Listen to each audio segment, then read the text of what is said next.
नमस्कार दोस्तों, मैं हेमनैन पंडित एक बार पुनः आप सभी का यस क्लासेज में स्वागत करते हैं।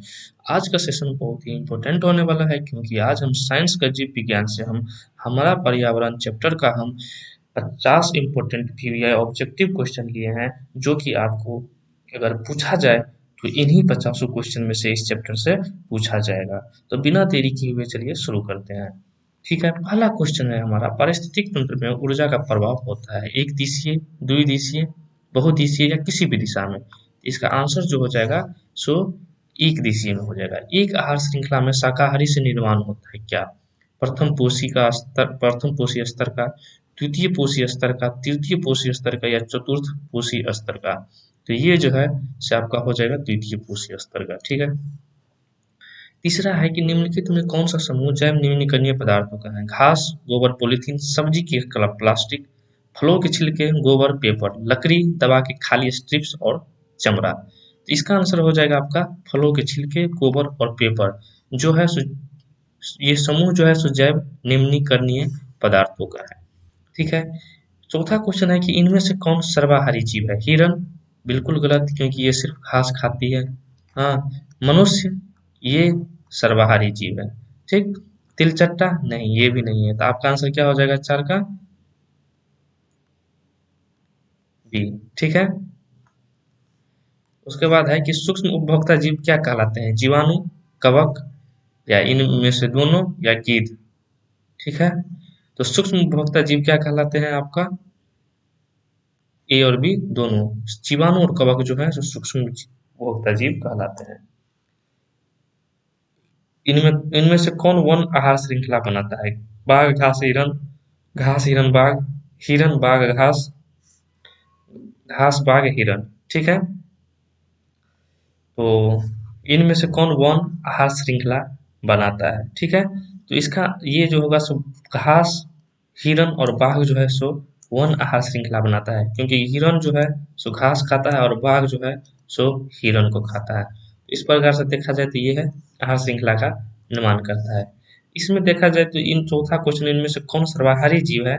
इसमें हिरन तो घास खाते हैं, ये तो बिल्कुल नहीं होगा। मनुष्य, मनुष्य को आप पूर्ण रूप में नहीं बोल सकते हैं कि ये सर्वाहारी जीव है क्योंकि कोई सर्वाहारी होता है और ये, लेकिन तिलचट्टा जो होता है एक विशेषकर ये जो होता है सो हमेशा ये फल फूल भी खाती है और आपका मांस भी खाती है, इसलिए इसका आंसर सबसे उपरयुक्त जो होगा बी एवं सी ही हो सकता है। लेकिन बी एवं सी भी ये सभी कंफ्यूजन टाइप का क्वेश्चन है, इसमें हम सबसे उपयुक्त जो है ना सो हम सी को ही मानेंगे। ठीक है, अगला क्वेश्चन है कि सूर्य के द्वारा निकला हुआ पराबैंगनी किरण कहाँ अवशोषित होता है? क्षोभ परत में, आयन परत में, ओजोन परत में या बहिर्परत में? तो ये होगा आपका ओजोन परत में। ठीक है, उसके बाद है कि पराबैंगनी किरण के कारण मनुष्य में कौन सा रोग उत्पन्न होता है? त्वचा कैंसर, एड्स, टाइफाइड या मलेरिया? तो इसका आंसर जो है सो त्वचा कैंसर होगा। ठीक है, फिर है कि वायुमंडल कितने परतों में बटा हुआ है? 4, 5, 3 और 6। ठीक है, तो ये जो है सो 5 परतों में बटा हुआ है वायुमंडल। उसके बाद है कि पादप खाने वाले जीव को क्या कहते हैं? शाकाहारी, मांसाहारी, सर्वाहारी, इनमें सभी। पादप अर्थात इसको हम इंग्लिश में बोलते हैं प्लांट।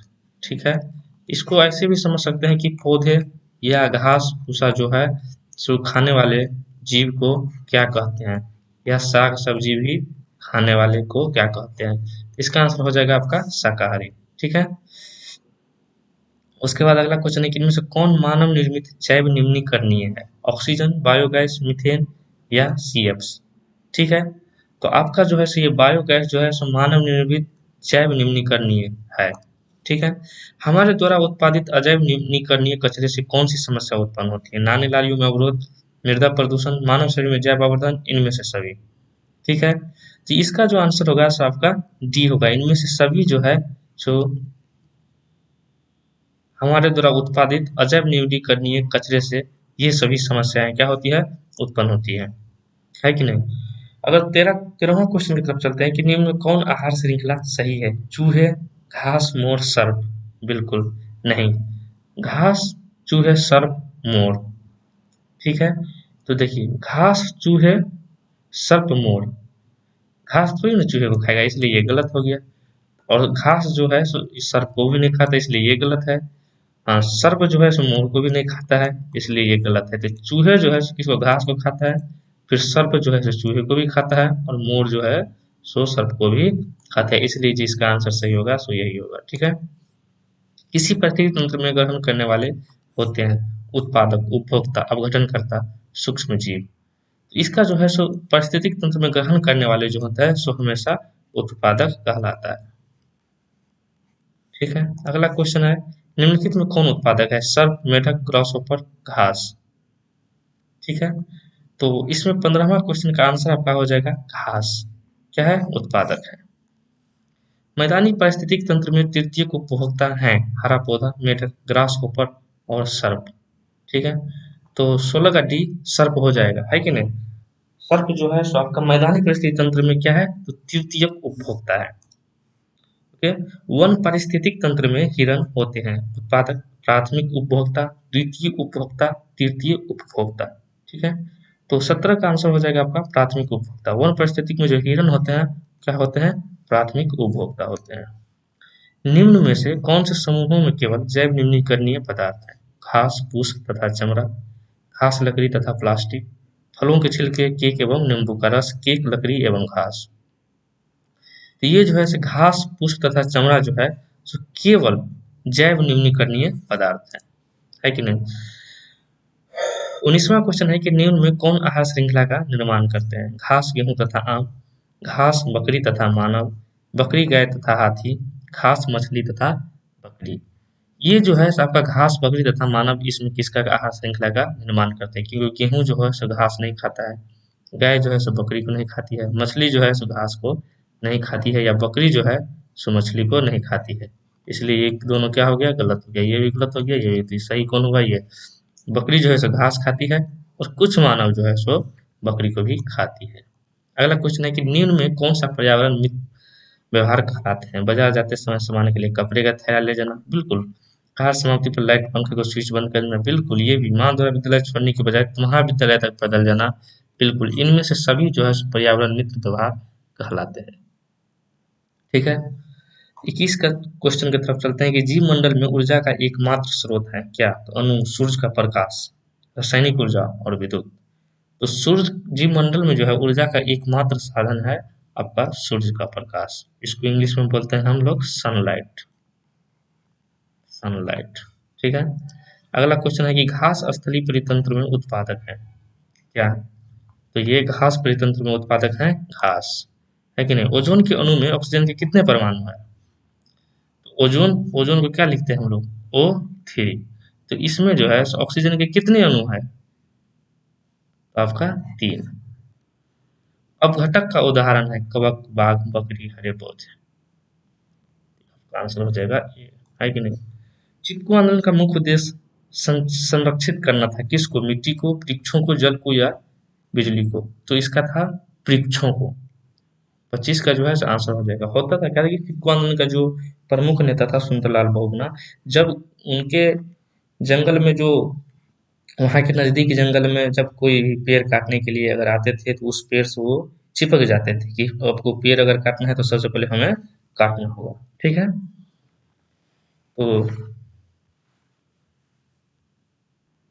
इसलिए इस आंदोलन का नाम जो है सो चिपको आंदोलन पड़ा था। ठीक है। अब 26वां क्वेश्चन है हमारा कि निम्नलिखित में कौन सा प्राकृतिक पारिस्थितिक तंत्र है? तालाब, फसल, झील और जंगल।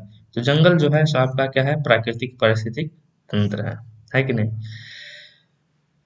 27वां क्वेश्चन है कि कौन सी गैस वैश्विक ऊष्मन के लिए उत्तरदायी है? कार्बन डाइऑक्साइड, ऑक्सीजन, नाइट्रोजन, इनमें से कोई नहीं। वैश्विक ऊष्मन इसको बोला जाता है ग्लोबल वार्मिंग। ठीक है। ग्लोबल वार्मिंग के लिए सबसे जो हानिकारक गैस होता है उसको बोलते हैं वाटर वेपर। वाटर वेपर जो अर्थात जल वाष्प जो है सो ये बहुत ही ये भी ग्लोबल वार्मिंग के लिए उत्तरदायी है। ऐसे इसमें हमको जो दिया हुआ है ऑप्शन, इन सभी में सबसे जो ज्यादा करता है ये आपका क्या है? तो ये है ऑक्सीजन नहीं करता है ग्लोबल वार्मिंग, नाइट्रोजन भी नहीं करता है ग्लोबल वार्मिंग, और क्या करता है? तो सिर्फ और सिर्फ कार्बन डाइऑक्साइड का जो फॉर्मूला होता है वो क्या होता है? CO2। ठीक है। अगले क्वेश्चन की तरफ चलते हैं हम। ओजोन परत किस हानिकारक विकिरण से पृथ्वी को सुरक्षा प्रदान करती है? तो ये है आपका पराबैंगनी किरण, है कि नहीं? अगला क्वेश्चन है कि निम्न कौन सा अजैव न्यूनीकरणीय कचरा है? टिश्यू पेपर, केले का छिलका, थर्मोकोल, और इनमें से सभी। तो ये जो है सो थर्मोकोल जो है सो हमारा क्या है, अजैव निम्नीकरणीय कचरा है। अगला क्वेश्चन है हमारा कि निम्न में कौन जैव अनिम्नीकरणीय पदार्थ है? डीडीटी, इसको लिखते हैं डीडीटी, कागज, वाहित मल, इनमें से कोई नहीं। ठीक है, तो 30 का जो आंसर हो जाएगा आपका यही डीडीटी हो जाएगा, जो कि क्या है, तो जैव अनिम्नीकरणीय है। ओजोन परत पाई जाती है कहाँ पे? तो आपको समताप मंडल में पाया जाता है, अर्थात स्ट्रेटोस्फीयर में ओजोन परत पाई जाती है। फिर है कि निम्न में से कौन एक जलीय आहार श्रृंखला है? घास, बकरी, शेर। बिल्कुल, लेकिन ये जलीय आहार श्रृंखला बोल रहा है तो ये नहीं होगा। शैवाल, जलीय कीट, मछली। उसके बाद है घास, जलीय कीट, मछली। ठीक है, उसके बाद है घास, मछली, मनुष्य। देखिए इसमें शैवाल जो होता है इससे जलीय कीट खाता है, और मछली जो है सो जलीय कीट को खाते थे, इसलिए जलीय आहार श्रृंखला का जो ही बात होती है हमारा ये हो जाएगा। निम्नलिखित में से किसे आप उपभोक्ता की श्रेणी में रखेंगे? हरे पौधे, नील हरित शैवाल, जंगली जानवर, फूल और पत्ते। ठीक है, तो 33 का आंसर हमारा सी हो जाएगा। जंगली जानवर जो है इसे हम उपभोक्ता की श्रेणी में रखेंगे। निम्न में से कौन एक जैविक प्रक्रम द्वारा अवघटित होने वाला पदार्थ है? सूखे घास पत्ते, पॉलीथीन गैस, रबर या प्लास्टिक की बोतलें। ठीक है, तो आपका जो ऑप्शन हो जाएगा सूखे घास पत्ते जो है सो एक जैविक प्रक्रम द्वारा अवघटित होने वाला क्या है, मटेरियल है, मटेरियल है। ठीक है, उसके बाद हमारा क्वेश्चन है कि हरे पौधे क्या कहलाते हैं? उत्पादक या अपघटक, उपभोक्ता या आहार श्रृंखला। ठीक है, तो इसका आंसर हम क्या हो जाएगा कि हरे पौधे क्या कहलाते हैं, उत्पादक कहलाते हैं। इनमें से मुर्दाखोर है चील, सियार, कौवा सभी। तो इसमें से जो आपका सभी के सभी जो है, जो क्या है, ये डेड बॉडी को खाते हैं। ठीक है, फिर 37 का क्वेश्चन है कि निम्न में से कौन अजैव निम्नीकरण है? कागज, लकड़ी, कपड़ा, प्लास्टिक। ये क्या हो जाएगा आपका, प्लास्टिक। उसके बाद निम्न में से कौन से पर्यावरण के जैविक घटक नहीं है? ये वायु जो है आपके हमारे पर्यावरण का जैविक घटक नहीं है। निम्न में से कौन जैव और नवीकरणीय प्रदूषक है? ये जो हमारा आंसर हो जाएगा प्लास्टिक जो है सो हमारा जैव अनिम्नीकरणीय प्रदूषक है। उसके बाद है प्रकृति में ऊर्जा का मुख्य स्रोत क्या है? तो ये है हमारा सूरज। प्रकृति में ऊर्जा का मुख्य स्रोत क्या है? तो ये है सूरज की रोशनी, सूरज की रोशनी। इसको हम इंग्लिश में बोलते हैं सनलाइट। ठीक है, उसके बाद निम्न में से कौन सा स्थलीय परितंत्र नहीं है? तो ये हो जाएगा, ये स्थलीय मतलब स्थल पर नहीं है। तो एक्वेरियम, एक्वेरियम क्या होता है?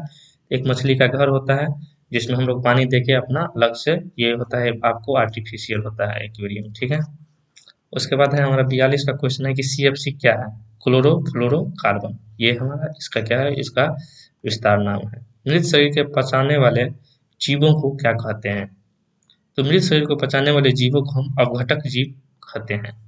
ठीक है, उसके बाद है वनों की अधिक कटाई का क्या परिणाम होगा? कम वर्षा, भूस्खलन, भूमि अपरदन तथा बाढ़, उपरोक्त सभी। ये जो है सो हमारा सिर्फ भूस्खलन, वनों की अधिक कटाई का परिणाम क्या होता है? भूस्खलन होने लगता है। जैव वातावरण में क्या क्या शामिल होता है? तो जैव वातावरण में जो है सो आपका इनमें से जो जितना भी ऑप्शन है इनमें से कोई भी शामिल नहीं है। वैसे जीव जो पौधे एवं जंतु दोनों का भक्षण कहलाते हैं, क्या कहलाते हैं? तो ये सर्वभक्षी कहलाते हैं। ठीक है, इसके बाद अगला क्वेश्चन है कि जीवाणु एवं कवक कहलाते हैं, क्या कहलाते हैं? तो ये अपघटक कहलाते हैं। उसके बाद है कि सौर ऊर्जा जीवमंडल में निम्न में से किसके द्वारा प्रवेश करती है? ठीक है, तो इसका जो आंसर हो जाएगा आपका हरे पौधे के दो निम्न सौर ऊर्जा जीवमंडल में हरे पौधे के द्वारा ही प्रवेश करती है। उसके बाद 49वां क्वेश्चन है कि ओजोन परत महत्वपूर्ण है क्योंकि वह क्या अवशोषित करती है? तो सूर्य का जो पराबैंगनी किरण होती है, जिसके हमारे शरीर पर पड़ने से क्या होता है? त्वचा रोग हो जाता है। हाँ, इसको क्या करता है ओजोन परत? हाँ, ये क्या करती है ओजोन परत? इसको अवशोषित कर लेती है अपने में, और इसको बहुत सारे किरणों को क्या करती है? परावर्तित कर देती है। इसलिए ये आपका पराबैंगनी किरण को क्या करती है? वह अवशोषित कर लेती है। हमारा लास्ट क्वेश्चन है कि प्रत्येक पारितंत्र होता है, तो प्रत्येक पारितंत्र होता है हमारा गत्यात्मक तंत्र। चलिए हम ये वीडियो की यहीं समाप्त करते हैं। आपका कमेंट। अगले वीडियो में फिर मिलेंगे हम एक नए वीडियो के साथ।